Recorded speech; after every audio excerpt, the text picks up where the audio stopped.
Аялыңыздын муктаждыгы үчүн акча берип туруңуз эркектер. Бүгүн кысынып акча бербеш керек, акчаны эркек колдо болуш керек деп бир тыйын дагы бербей коет да. Кээде аялдын өзүнүн айта албай турган, кээде аялдын өзүнүн жеке муктаждыктары болуп калат. Аларга акча берип туруш керек. Үй муктаждык, машина дагы муктаждык. Аялың бойдо болсо, роддомго кайсы машинада алып барасың? Таксиде күтүп жүрөсүңбү? Бул муктаждык, жашаш керек үйдө. Мусулман жашаш керек. Үй салган учурда ушундай сал 100 жыл жашай тургандай.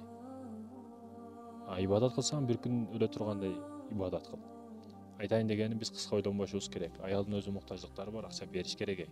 Качан бербей койгон учурда ал туура эмес ойлонушту баштайт. Башка эркектерге салыштырышты баштайт. Фаланчынын күйөөсү ушундай акча берет. Меники андай эмес го. Мээз ушундай системада жаратылган, биздики өзүбүздөн күчтүүлөрдү издей берет да. Өзүбүздөн жакшыраактарды издей берет. Чтобы денеге салыштырыш үчүн. Аялдыкы андан көрө 2-3 эсе күчтүүрөөк. Мисалы колтугуңуз сасыйбы жазында, күн ысыганда тердейби?